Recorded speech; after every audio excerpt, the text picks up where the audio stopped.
Hey everyone, welcome to the No More Heroes 1 review. Obviously I teased this at the end of my last video, but I was really excited to actually go through this game again. And full disclosure, I am recording the PC port for this footage, and I used a 100% save file. I'll try to leave credit in the video or the description to the file I used, but I mainly did that because I know this PC port's pretty infamous for how horrible it can run, which, yeah, this is awful. I did the death metal fight, and then it crashed when I tried to save at the hotel. Luckily, I didn't lose my progress there.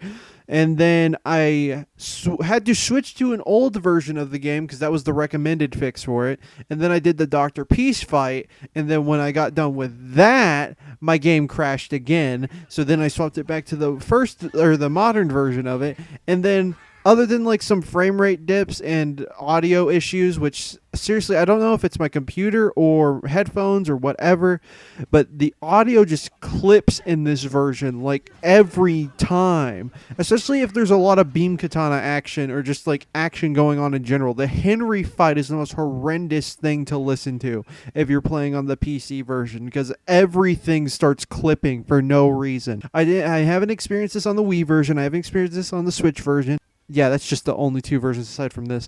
But I'm going to just give a quick rating for this PC port while we're on the topic. This PC port gets a 2 out of 10. It is fucking atrocious. Just play the Wii version or the Switch version. I mean, hell, this port was clearly so rushed because they leave the Switch version's credit in the credits of this version. Also, I'm more baffled they got away with having the N64 in Travis's hotel room still. This was clearly just a rushed port because they had just made the Switch version. And with that out of the way, so No More Heroes takes place in San Destroy, California, and you follow Johnny Knoxville impersonator Travis Touchdown as, I'm not kidding, he goes killing ranked assassins to get pussy. And you think I'm going to go more in depth on the story description here? Not yet. That will be saved for the story section of the video. But yeah, obviously, as everyone knows, this was made by Suda51 and Grasshopper Manufacture in 2007. Originally was just, I think it was going to be a 360 game he was looking at, but once Suda got shown the Wii's hardware and the controller scheme privately, he switched it entirely to being a Wii port, because this game is based off of I forgot, was it Grasshopper that made it? But a Samurai Champloo game, I think. There was another, I think, anime tie-in game that also had gameplay elements that Suda would end up using for No More Heroes. But the Wii's control scheme is what I think inspired Suda to go all in on the sword action. Obviously, I'm playing the PC version, but I have played the Switch and the Wii version with the motion controls just to see what that experience is like. And I have to say, it's pretty satisfying, honestly. Though with this version, the Switch version, obviously, if you're using just the full Joy-Con controller, and Heroes Paradise, it's just a button masher, really. Not too easy though, because I made sure to play this version on mild, because I know with the 100% completion you get the unlimited beam katana energy, so that was a benefit definitely. But you still have to think. You can't just rush your way through encounters, even if it's just enemy fodder. You still have to at least think about what you're doing and try comboing and everything. Especially the bosses will put your skills to the test, especially the last two. Last three technically, but I'm not going to get into that until we get to the story talk. Those last few bosses will really put your skills to the test on what you can do in this game, especially on mild, which is basically the normal difficulty. I can only imagine what the hell this game plays like on Bittersweet. I did not want to do that for this. And combat aside, there's open world sections where after each battle you have to collect a certain amount of money, and doing that, this is the most important cycle to the game, is beating the boss and then having to do side jobs or missions to actually earn enough money to get to that next assassin rank, which honestly is a pretty fun loop. I mean, obviously the side jobs are pretty tedious unless you find one you like, which personally the coconut one, I'm trying to remember remember what other ones I like, because I think one of the other ones I actually enjoyed doing was exclusive to Heroes Paradise, because that game actually has some exclusive content compared to this. It's a really fun gameplay loop, and I like what Suda did there with actually like showing that you have to work for your things and like work for your goals and everything. I find that as a fun little meta thing they did here, which this game is very meta if you get into it. And with the side jobs, obviously I already said you got the assassination missions, but you also have side missions in the overworld. I forgot what they're called, the specific name they are, but they're basically like combat encounters with special challenges like don't get hit or kill this many people in a certain amount of time. I find pretty fun. The no hit challenges are honestly really fun to do, especially as a test of your skills, because it's a real fun time when you can learn how to blaze through that and to basically be a master at the beam katana. And then the last thing for this segment is the collectibles. So around Santa Destroy, there's a few collectible like sets and stuff that you can get, like the Lavikov balls, which actually if you unlock those, you can go to the bar to find I forgot what his name is. Well, his name is Lavikov, so I'm stupid. But you can unlock special like moves, and not moves, but like special like bonuses by collecting these. Like you'll see me use, I forgot what it's called, but it's like the sprinting button basically, where it drains your like energy bar to run super fast, which on nearly every version causes frame drops, which is funny to me. Then obviously you have the trading cards, which are in levels mainly. And then I think I already said this, but the dumpsters, which can house t-shirts or just money. I realized I forgot to talk about this when I started talking about the collectibles, is that you need to upgrade your stats and everything like after each fight, or at least I recommend doing it after each fight, especially late game, because you need to have your strength up for those bosses to not be, you know, insanely difficult. But you can go to Naomi's shop, which is near the back half of Santa Destroy, and you can upgrade your beam katana. You can get like different things, and it's mainly how you get your other beam katanas as well, which there are 3. You can upgrade your strength and stamina at the Thunder Ryu building, which this is basically just mini games simulating workouts, which I highly recommend doing this, especially for the strength and stamina, because it gives you better combos and, you know, you can hit harder basically. And there's also the Beefhead video store, which you can buy a few tapes throughout the duration of the game to get new wrestling moves, which you also unlock new wrestling moves throughout the game, and I'm pretty sure you can find it as well. There's a few non-gameplay enhancement ones, like the trading cards, which you find throughout every level. That unlocks character, like concept art and like character art and everything, and it's mainly just like a completionist thing rather than like an actual benefit to the game. Not that it's bad. I actually do like that they have a collectible system for stuff like concept art just built into the game, but it very much is like an extra thing. You don't need to do it. Now we move on to the story, which, just getting this out of the way, spoiler warning. That is your only spoiler warning throughout this video, because I do not want to have to be talking about the game until a point and give a warning. So this is your only warning for spoilers on No More Heroes 1. And yes, I recommend you play this fucking game first, because it is an amazing experience. The game actually intros with like something that feels like it should be like a preview video for the game, where it's Travis talking to the player directly and basically explaining the situation of what leads up to the first boss fight. But I gotta say, this is probably one of the best like ways to start your video game, because you press the start button, select your difficulty, and then you play a little segment of walking out to Travis's bike, which you'll get very used to that as the game goes on. But as soon it plays a special cutscene of him just blasting off into the distance, and then it immediately cuts into a pre-rendered cutscene of him talking directly to you and basically just explaining what led up to this. Also, Beam Katana Chronicles is probably one of the best songs in this soundtrack. Yes, I know it's basically just another leitmotif variation of the fucking but I still love it. It's one of my favorite like variations of the theme in this game. Ooh, also fun fact, for each version of this game, Robert Atkin Downes had actually re-recorded the line 4 separate times for the PC version, Switch version, Wii version, and Heroes Paradise, which is very funny because he gives it a different, he gives the final line a different delivery each time, and it's the only one that's changed. And after all of that, we get a cutscene of Travis just blasting on his motorcycle, blasting through a huge gate door, and then killing every security guard of this guy. And it's one, I can't even, this is the fuckhead. I'm honestly speechless with how perfect this intro is, dude. I love this. This is probably the best introduction Suda could have ever come up with for this game. As soon as he busts through those doors, all those guards are dead. He cut all of their heads off. Well, except for the one at the door. But, like, it's raining blood, and he walks up to the door asking the guy if he knows where the death metal boss is,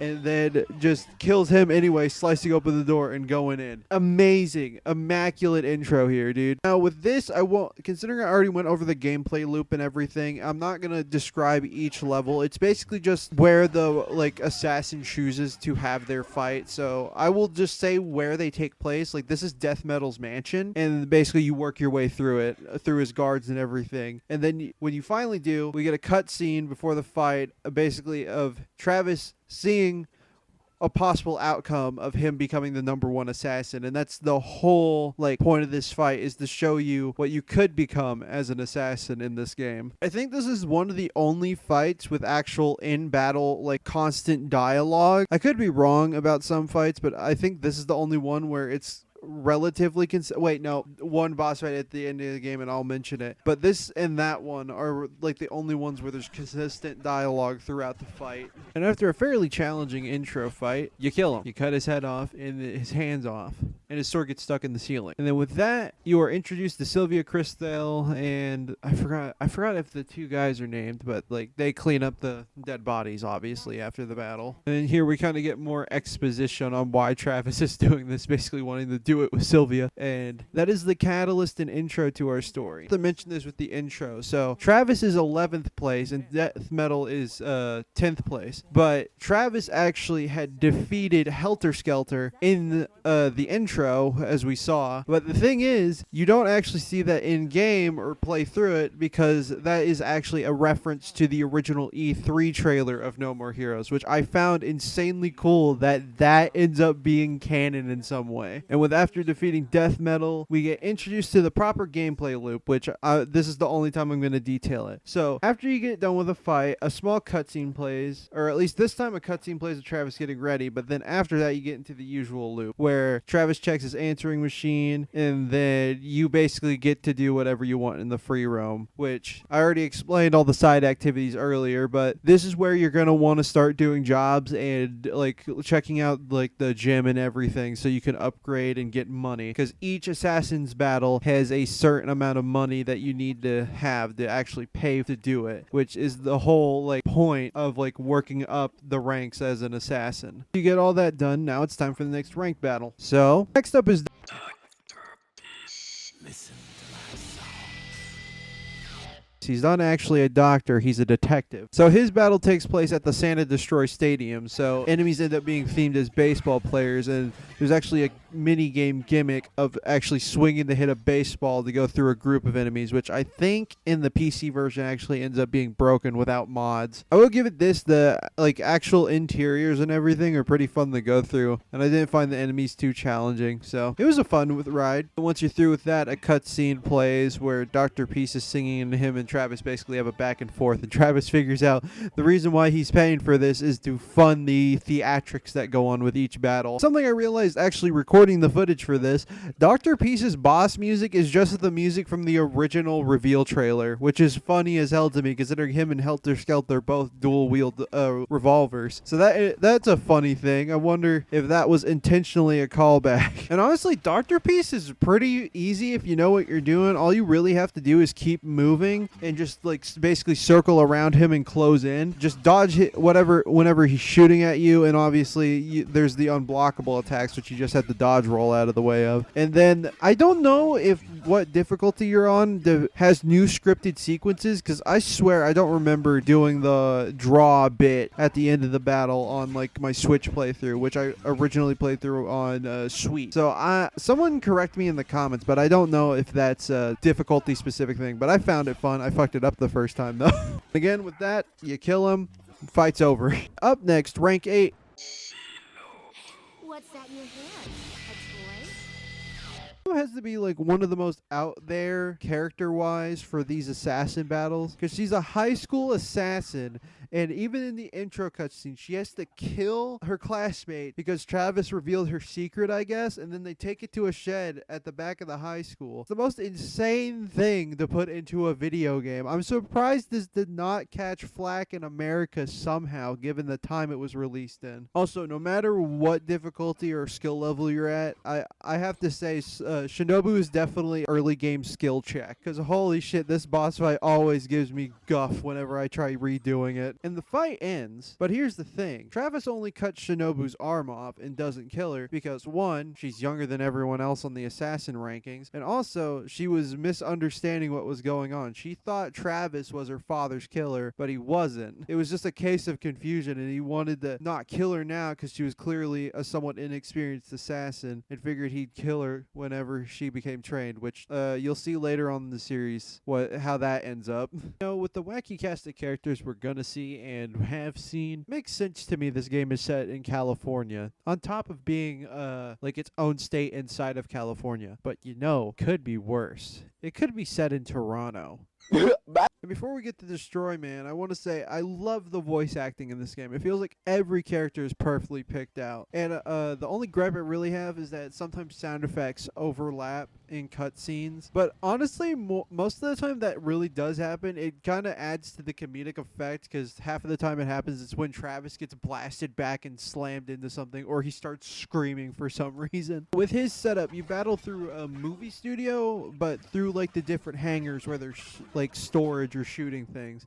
And then the main like hangar you fight them in, or like stage, is like the actual main production stage. This one wasn't too difficult. The only problem I really have with it is that it's kind of tedious having to go up the stairs and get the enemies up there to clear it out, because you can't really look up there properly unless you go up the stairs, and then it just leaves me forgetting that there's enemies up there. I didn't forget in the footage, but like sometimes when I'm playing, I'm like, what am I supposed to be doing? And I realize, oh yeah, I have to go back up there. And on the Destroy Man as a boss, it's not too difficult. He's just got moves that you can literally cheese it by like blocking the actual projectile attack, or just dodge rolling it out of the way. Fact about Destroy Man, he's actually voiced by Josh Keaton, and this I think was around the time he was also doing voice work for Spectacular Spider-Man, so that's incredibly funny to me. And this is Travis's first opponent that actually tries to fuck with him in the intro and outro cutscenes, basically Destroy Man trying to get a cheap shot on Travis, whereas Travis still tries to fight fair versus Destroy Man, where he tries to take every cheap shot he can get on Travis. And then after that, it's Holy Summer. Still just a fight. This battle takes place on Destroy Beach, laid out like a battlefield. So you have like sandbags, barbed wire, and everything like that. You also have mines in the ground. Honestly, I think the most annoying thing about this is the enemies with guns, though you just really got to strategize around them. And plus, I had the unlimited energy upgrade for my beam katana, so it wasn't too difficult. I just found it more kind of tedious. Though it's easy to avoid them. You just got to keep moving pretty much, and then just honestly what I recommend is going straight for them first if you can, and then dealing with the rest of the enemies later. So the way this one sort of ends up playing out is that you go through like phases of enemies as you progress through the beach, and then you make it to the actual boss fight, which the boss fight honestly is fairly fun. I do like the actual gimmick. She dug holes, like trenches in the beach that you actually have to avoid walking into, though honestly it's fairly easy to get out of them. You just have to wait for the button prompt to show up, and then you just spam the button to hell and high water, and then you get out no problem. And also this had another moment that I swear I don't remember ever happening. Like there was, I think it was when she jumped on the rock. I'll play it in the footage here.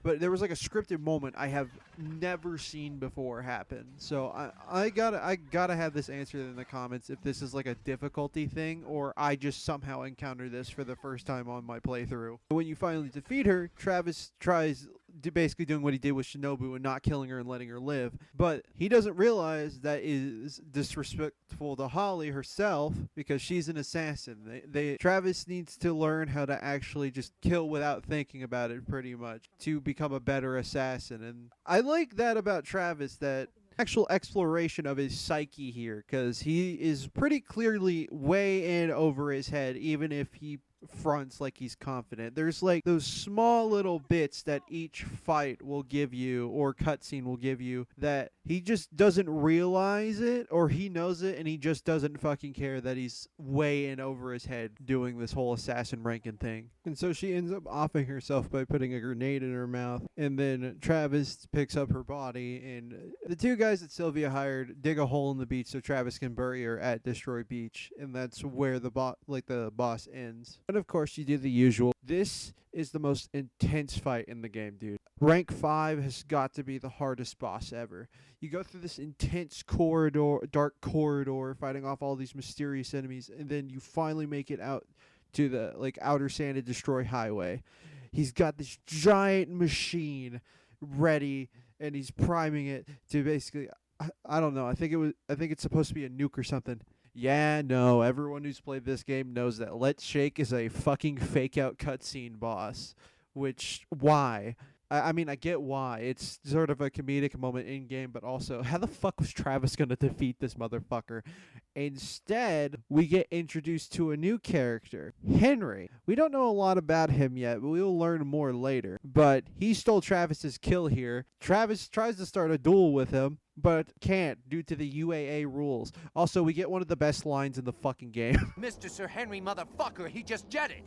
Yeah, there wasn't actually a boss fight there, and then we move. I'm not even going to say this next guy's name. I'll say his first name because it's pronounceable. Harvey.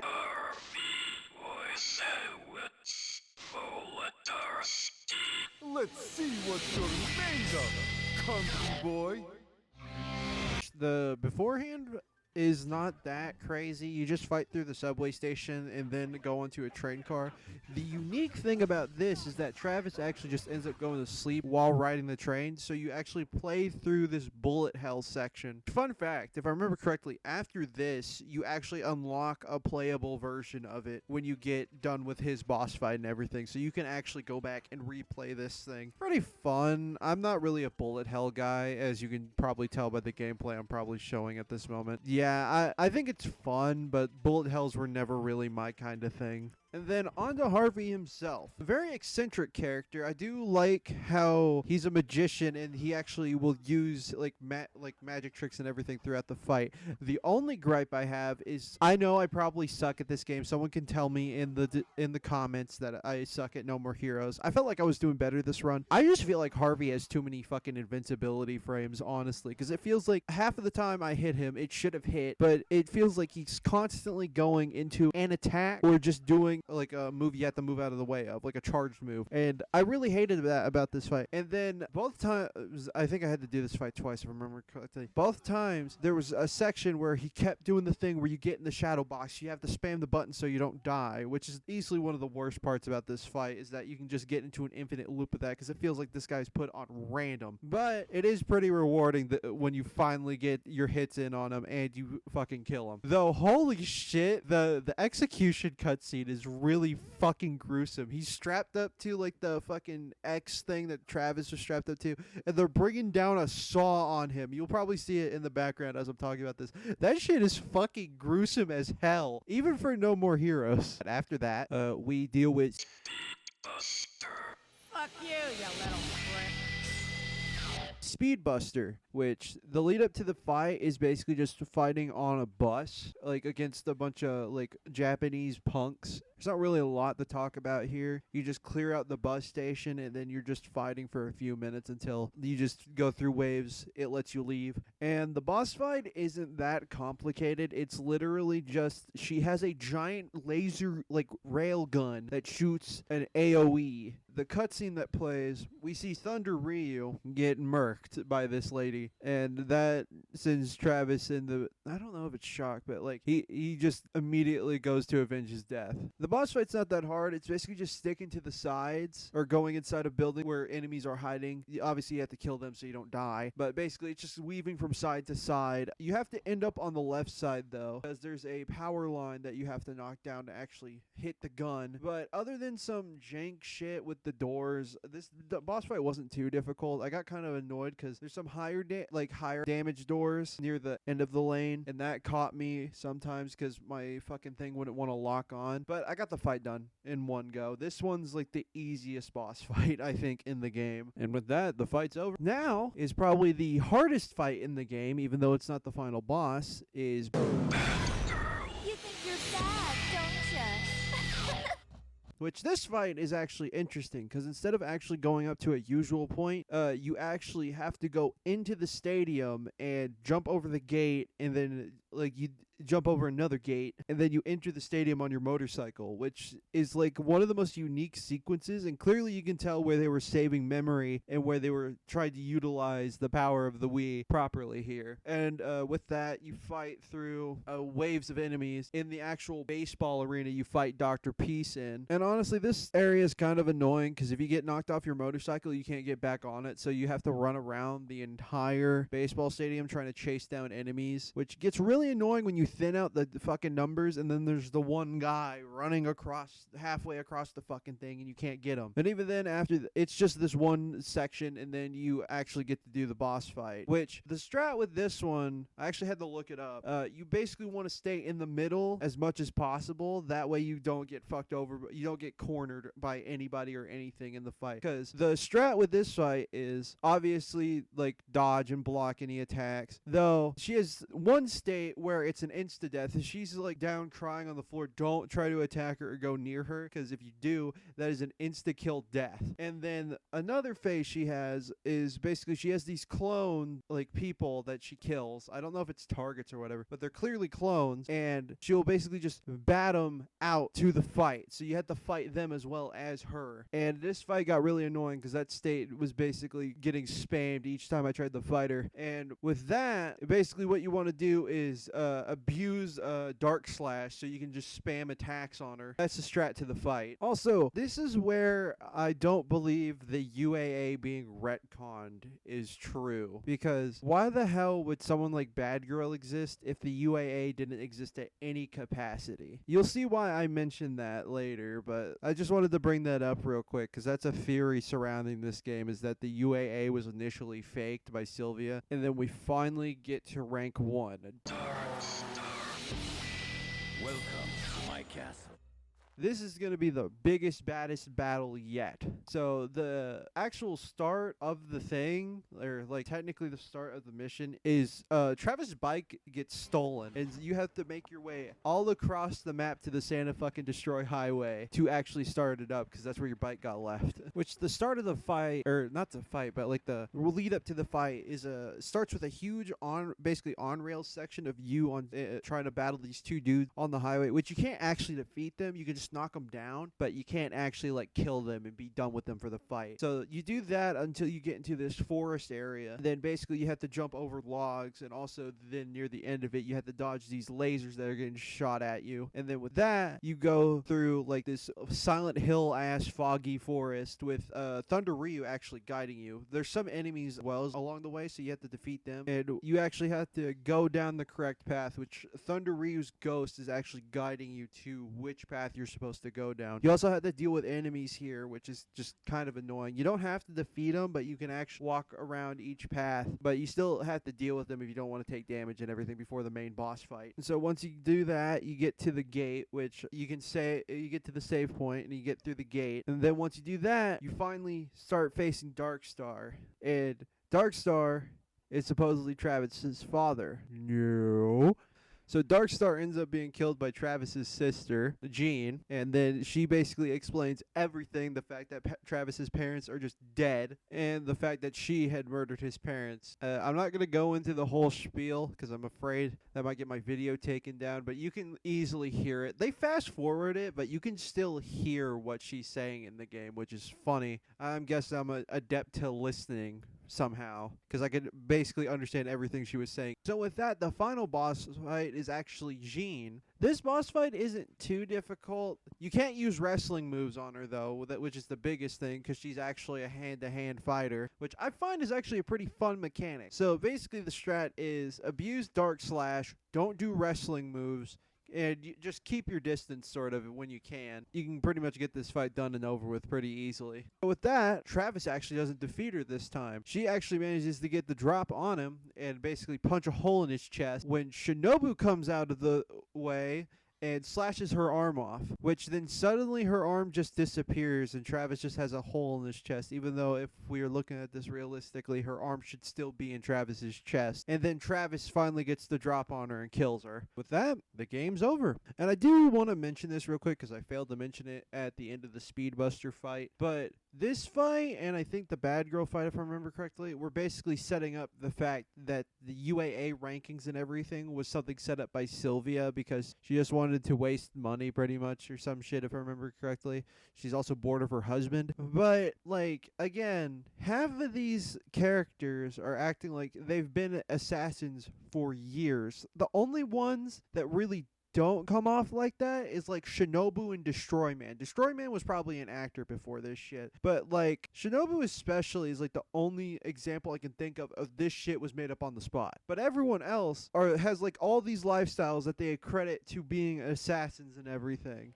So I don't think the UAA, like an assassin ranking, was specifically made up. I think the UAA, or like Sylvia's branch of it, was something that was made quickly on the spot, but all the assassins were actually like assassins in the underground or something like that. They weren't just like random people Sylvia paid to do this shit, if you get what I'm saying. Anyways, that tangent over. So with the end of the game, it's not actually over. I got you again. So when you finally get done with Jean's boss fight, you return to the No More Heroes hotel, and then you get 3 options: return to Santa Destroy, view ending, and view real ending. I'm just gonna get the view ending one out of the way. Travis gets killed in the bathroom, and then the real ending actually plays on the ending cutscene where Henry comes in and kills the assassin that was gonna kill Travis because Henry wants to duel Travis. Oh, of course, this leads to a secret boss fight that you can only obtain by doing this option. This fight's pretty fun. It's really just like keep your distance and just dodge his moves because Henry likes to spam moves that actually go across the arena. Pretty easy to actually learn his pattern, though you can get caught up in like one-hit kill moves and shit if you're not playing your cards right. This actually is another dialogue heavy battle like the death metal one, where basically we learn that Henry is Sylvia's husband and the fact that he's technically Travis's brother. And it's a whole thing, the fact that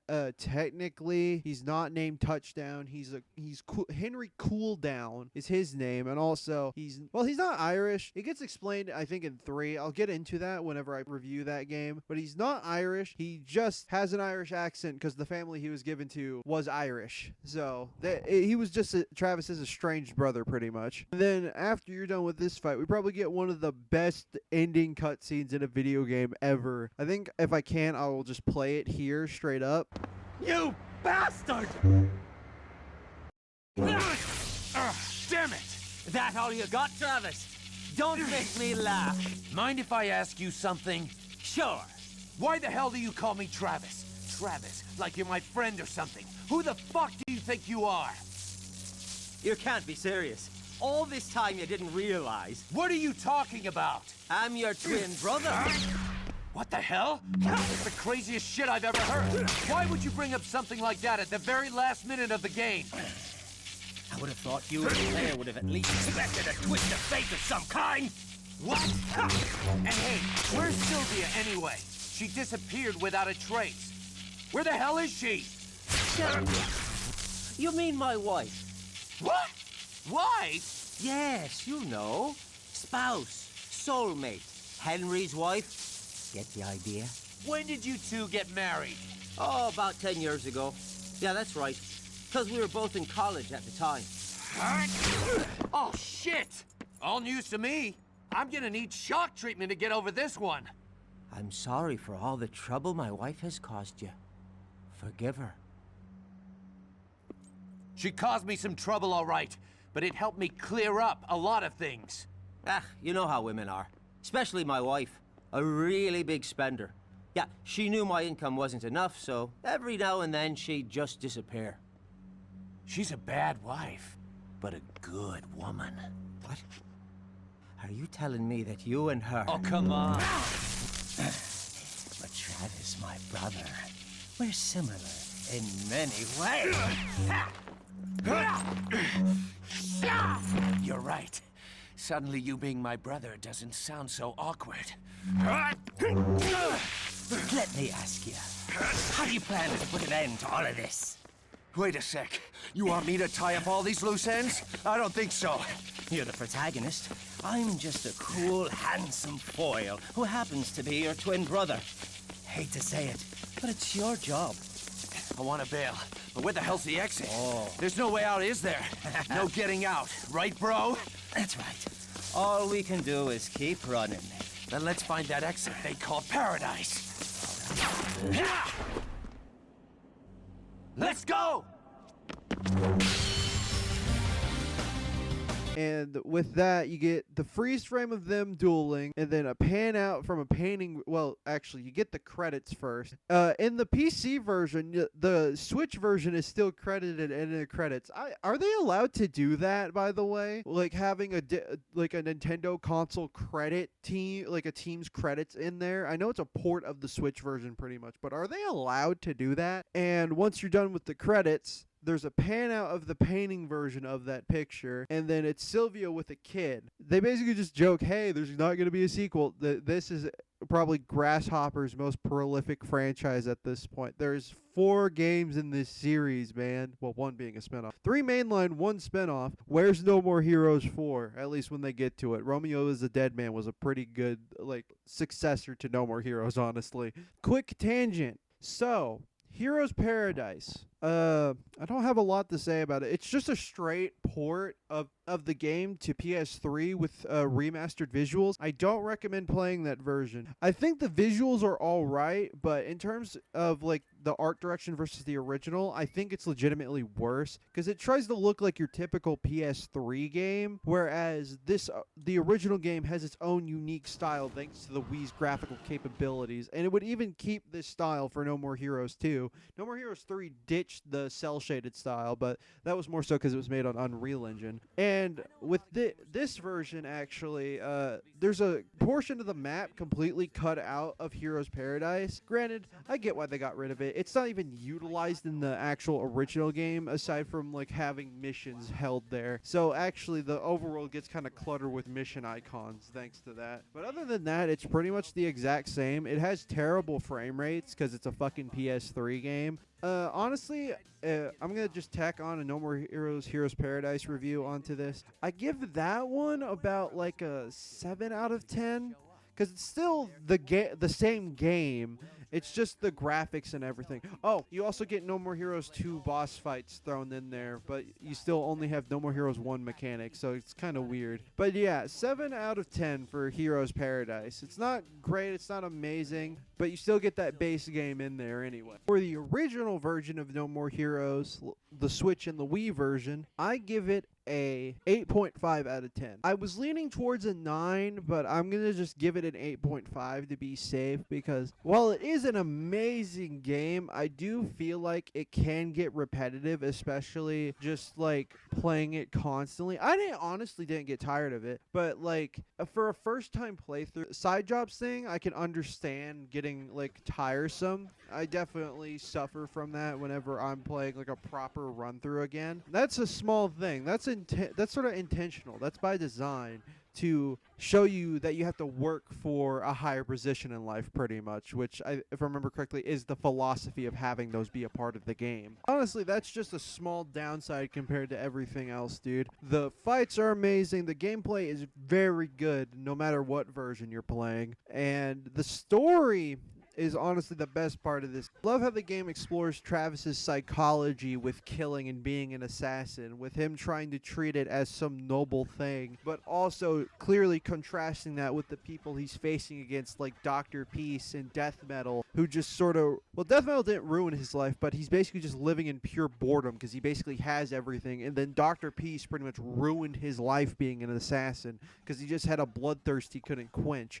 And then you also have Bad Girl, who is also in a similar situation to Dr. Peace, but also like Death Metal is successful in her job, but she hates it and treats it like a 9 to 5. And I think that's very interesting to look at, like, characters that are a reflection of your main character in a game like this, because the killing is senseless. That is very clear.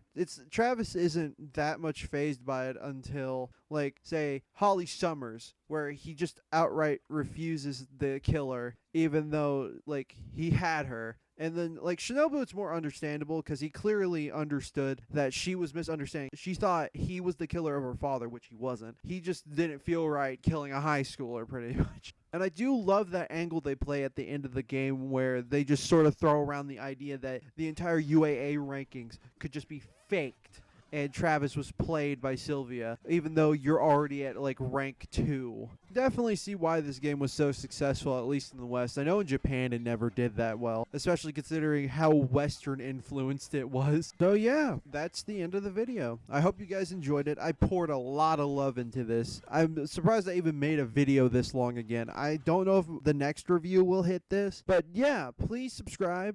I try to put a lot of effort into my videos, at least most of the time. And the video if you like it, dislike it if you dislike it, and I am out. Bad bar fried. I knew this was my yacht. Yo, you're moving like a bhakti. Your shorty's calling my phone telling me how you're cropping all her photos on Instagram.